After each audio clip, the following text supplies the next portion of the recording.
Bom dia, meu irmão, bom dia, minha irmã, bom dia, meu amigo, bom dia, minha amiga. Tudo bem?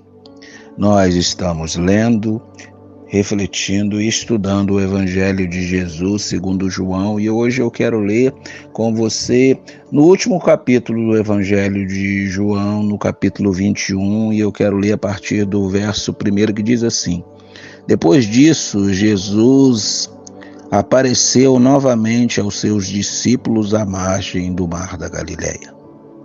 Foi assim: estavam junto Simão Pedro, Tomé chamado Dídimo, Natanael de Caná da Galileia e os filhos de Zebedeu e outros 2 discípulos. Vou pescar, disse Pedro a eles, e eles disseram: vamos com você. E eles entraram no barco, mas naquela noite não pegaram nada.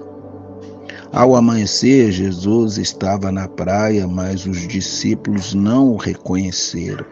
E lhes perguntou: filhos, vocês não têm algo para comer? Eles responderam que não. E ele disse: lance a rede do lado direito do barco e vocês encontrarão.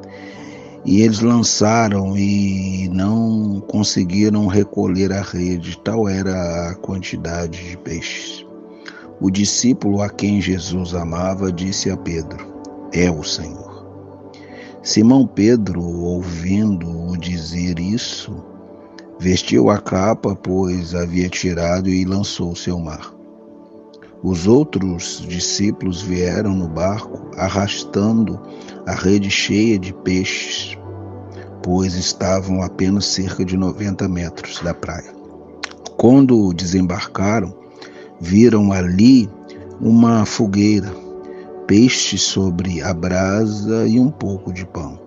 Disse-lhe Jesus: tragam alguns dos peixes que acabaram de pescar.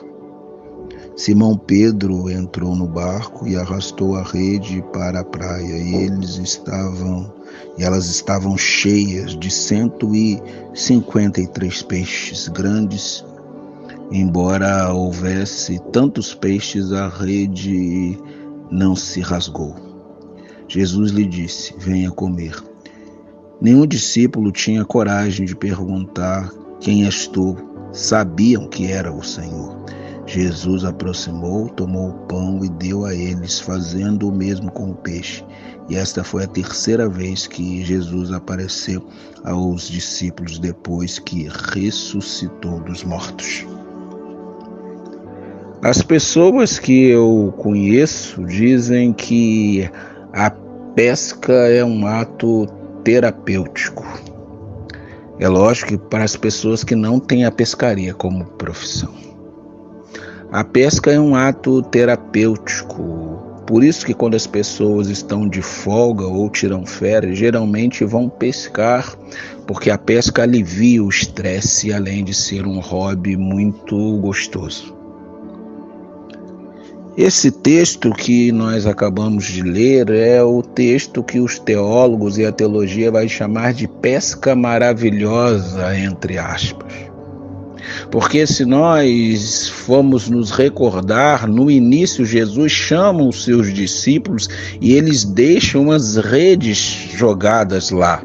E ele diz para eles: de agora em diante vocês serão pescadores de homens. Mas aqui eles voltam a ser pescadores de peixe. E parece que esse texto é uma metáfora humana de nós quando estamos frustrados nas nossas expectativas ou quando a nossa fé está abalada, a gente volta a fazer as mesmas coisas que fazíamos. Não raro, às vezes, fazemos coisas piores.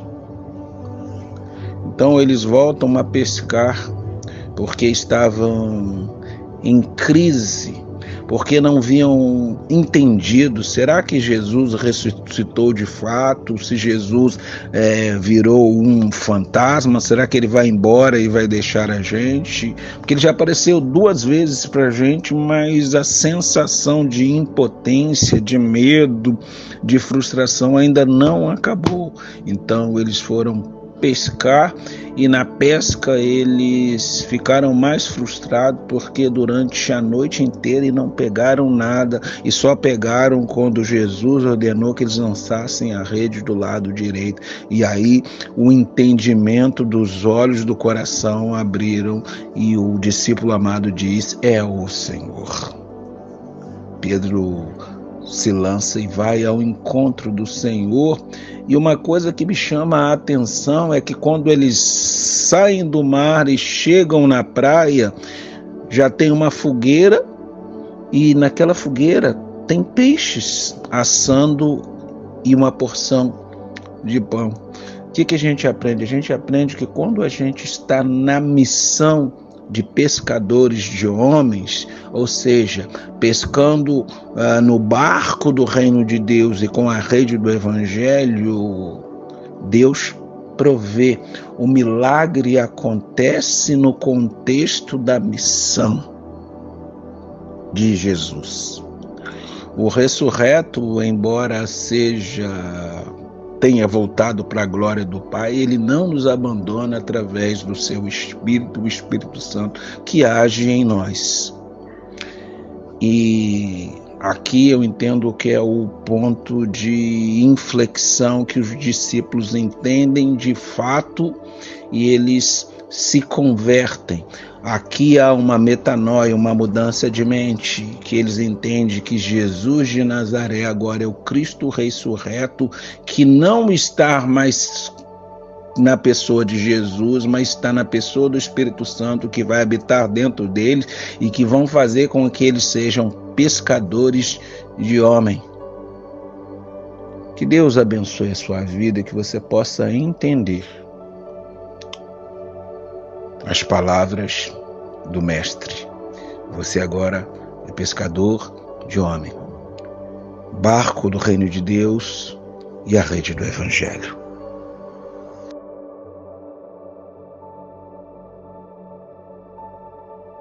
Meus amigos, se essa reflexão te abençoou, colabore com a expansão do reino de Deus. Curta, compartilhe, comente e ative o sininho de notificação. Isso ajuda a reflexão a ter um alcance muito maior.